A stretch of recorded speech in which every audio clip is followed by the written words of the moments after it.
Hi, Rodney here. We have another video. Eating a whole lobster is something that's very daunting for people at home. The first thing you want to think about when you're cooking a live lobster at home is what are you going to be cooking your lobster in? You need to put lobster in some sort of a stock because that's what's really going to impart a lot of the flavors into the meat of the lobster. You normally take your pot down to the shore and you take your pot and you fill it up with salt water from the sea. Because we're in Toronto and we're landlocked, we're gonna create a fake sort of salt water. We're gonna be adding salt, sea salt, to our water. You don't wanna just sprinkle it like your seasoning for cooking pasta. You wanna create the ocean in your pot. So you put a bunch of salt in there.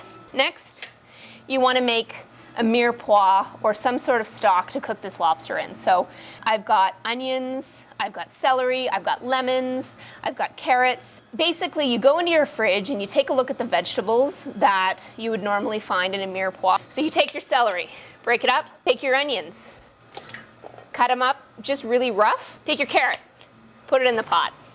And then you've got a lemon, normally you'd give this a little bit of a cut it in half. That looks like an orange. And put it in the pot. Any kind of, you've got some scraps. It's all gonna help to flavor that lobster and make it taste really, really good. We've got some peppercorns right into the pot. Maybe you're having a beer yourself, your friends are having a beer, you grab one off the table, and you gotta put that into the pot.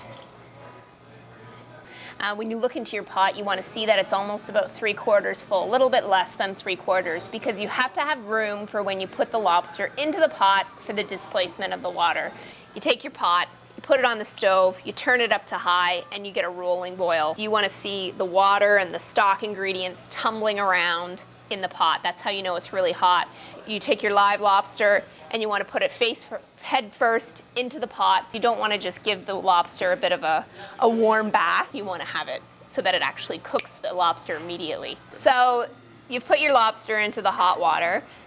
Pound-and-a-half lobster, you're looking at about 7 minutes for this lobster to be in the pot. There's virtually no prep and takes no time to cook a lobster. The tricky part is in the cracking of the lobster. This guy's about 1.25 pounds, so a little bit smaller, so you're looking at about 6 minutes for this lobster.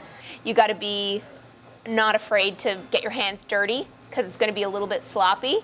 Get yourself lots of rags, tea towels, everything can be washed. And get yourself a nice heavy chopping block and a nice big knife. When you take your lobster out of the pot, you wanna make sure that the tail of the lobster sits nicely tucked underneath without you having to tuck it under there. It should almost snap. So if you pull it out, it's gonna snap right back. Sometimes if a lobster has died or it's older, it's not gonna snap back, and you don't wanna eat a lobster that doesn't have a nice snappy tail. First step is you have to take the claws in one hand, you take the body in the other hand, and you just wanna pull down and separate the claws from the body. Your lobster's gonna be nice and hot. You take your rag, you put it over the top, body, and the head of the lobster. You take your snappy tail and you want to unfold it. Take your knife in the one hand, and what you're looking for in the back of the lobster is almost like a T-bar. You can see a faint line that goes down through, it's the equivalent to the center of the lobster's back. So you've got a little faint line that goes through the back, and then you see there's a little ridge there, and that's your T-bar. And that's what you're gonna aim for. The tip of my knife right in the T-bar. I'm gonna go directly up and down, making sure my fingers are out of the way, and I'm just gonna push down so that the tip of the knife hits the board, and you can feel it, it stops. Put your hand over the rag, making sure that your fingers are out of the way, and you're doing like a saw motion, and you're gonna just rip through, sawing. Now you're gonna need a little bit more leverage, so you take your hand on the top of the knife, and you're pushing it right down, and making sure you hit through the board. So you've cut your tail completely in half. It's nice and easy for you to get at the tail meat. The first thing to go off a plate of lobster is big piece of tail. So you've got your lobster. This whole body, this is essentially done. So now you put that aside. So with the claws, you're gonna take your rag, you're gonna hold the arm of the lobster. You're gonna snip the tips off of the claws. Why that's important is because it breaks the suction, and it's easier for you to pick the meat out of the claw, because otherwise it can get stuck in the shell. You've got to be a little bit accurate. This is your most forceful motion. You want to lift your knife up and hit it right down. And you've cracked, you've clipped your tips. And you can see right away, you've broken the suction, and there goes that juice.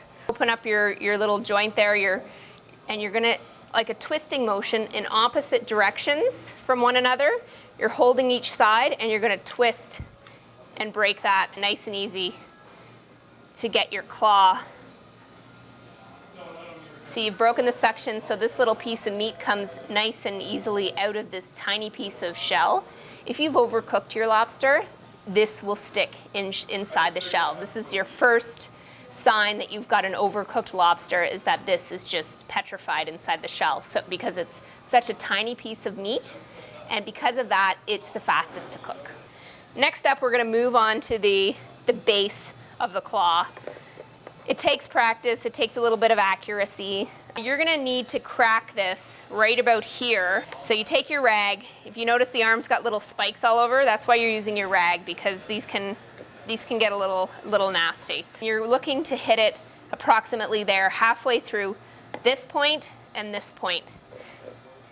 So again, as soon as you feel the knife hitting the shell of the claw, you want to stop yourself. And you'll notice that your knife will get actually lodged into the shell. So we sort of raise it up, hit it down. So we've got our knife is stuck into the shell of our lobster.